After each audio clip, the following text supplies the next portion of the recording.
Oke teman-teman, untuk percobaan mediator untuk bermediasi dengan makhluk astral di tempat ini saat ini belum berhasil ya Pak Supi. Eh, akan coba di lain kesempatan yang masih tetap bertema di sekitaran sini. Kita akan coba lagi next times. Kita akan mencoba lagi untuk bermediasi dengan makhluk astral di sekitaran perkebunan kopi ini. Semoga bisa kedepannya kita menggali lagi informasinya. Oke, terima kasih Mas Noval. Terima kasih untuk waktunya.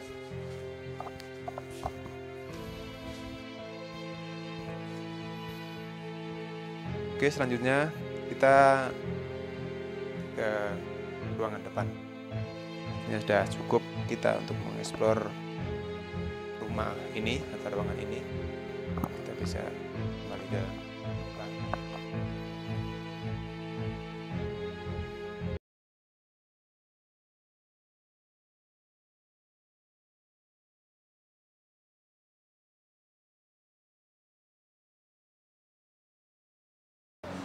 Oke teman-teman, assalamualaikum warahmatullahi wabarakatuh.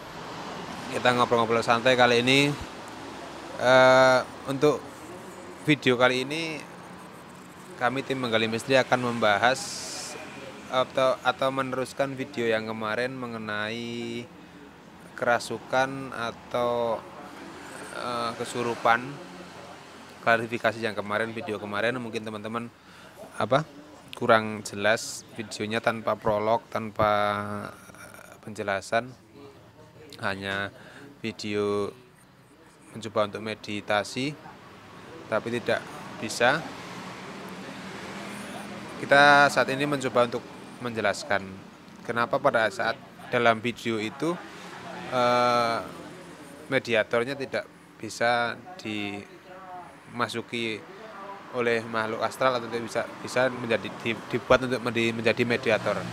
Oke Pak Supri, gimana Pak Supri?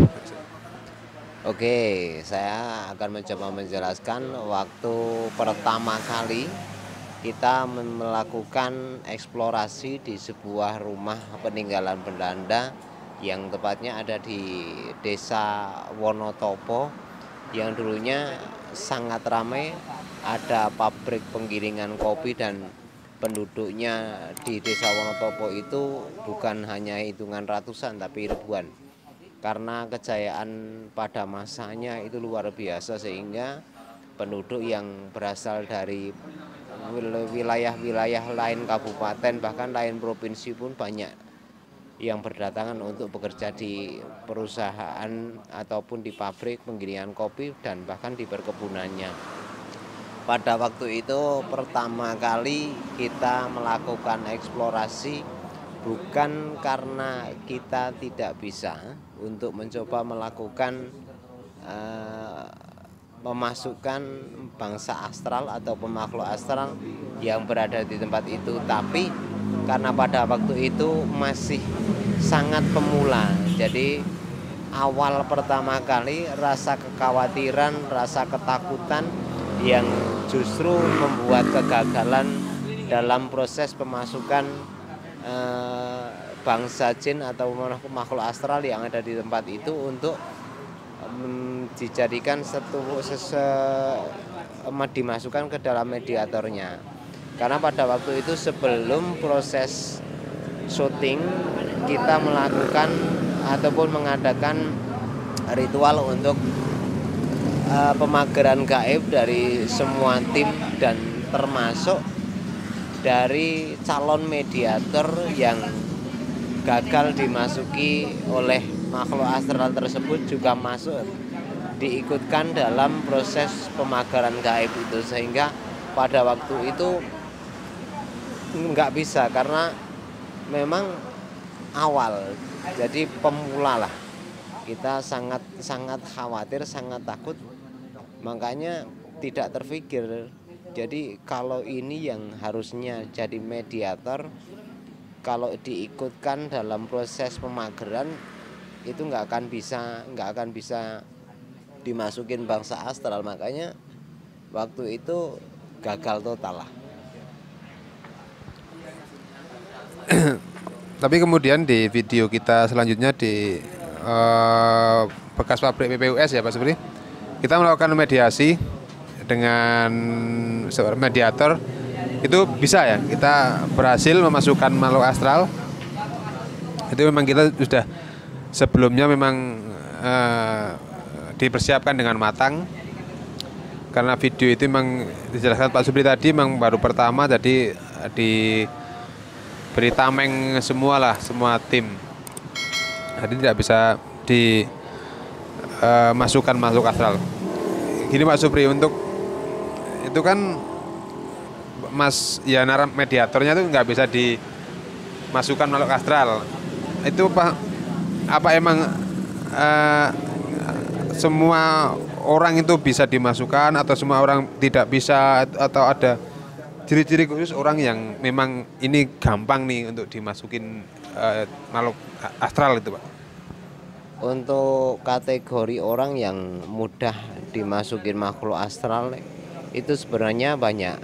Jadi menurut penerangan dari guru spiritual saya, orang yang sangat mudah untuk dimasuki bangsa makhluk astral itu memiliki ciri, katanya beliau ngendiko jadi orang tersebut memiliki urat nadi paling sedikit, yaitu ada 3 urat nadi, dan ada urutannya dari 3, 5, 7 dan 9. Jadi kalau yang 9 berurat nadi 9 itu sangat susah untuk dimasuki bangsa makhluk astral. Makanya bahkan untuk melihat makhluk ataupun penampakan yang mungkin tanpa disengaja tiba-tiba melihat saja sangat susah, sangat jarang. Makanya untuk dimasuki seperti mediator waktu kita melakukan eksplorasi di gedung PPUS Bejen itu nggak bisa kalau orangnya modelnya urat nadinya genap sampai 9. Itu menurut keterangan guru saya. Jadi sebenarnya ada beberapa orang yang memang sangat mudah dimasuki bangsa makhluk astral, ada yang susah bahkan nggak bisa sama sekali. Oke. Tadi udah dijelasin Pak Supri kenapa orang itu bisa dilakukan mediasi ataupun tidak.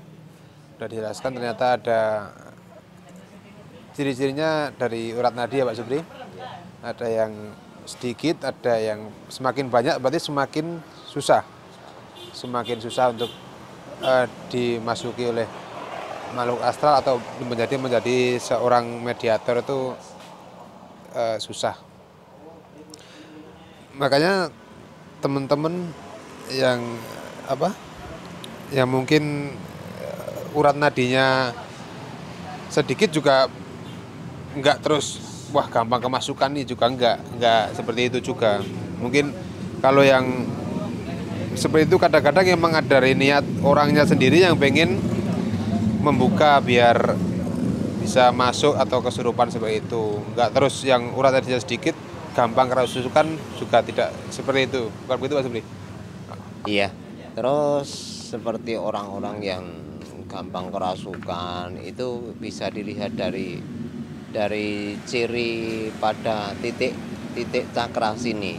Kita bisa melihat kalau orangnya modelnya titik cakra ataupun di tengah-tengah antara kedua alis ini masuk agak cembung ke dalam, itu mudah untuk dimasukin bangsa makhluk astral. Itu secara zahiriyah kita melihat secara tata lahiriahnya bisa. Makanya kalau orang yang modelnya alis di antara kedua alis ini agak masuk, itu kalau belajar untuk membuka mata batin juga lebih cepat prosesnya. Kadang kalau jatah dari guru supranaturalnya, dari guru spiritualnya 21 hari, kadang baru 7 hari udah bisa, kadang 5 hari udah bisa.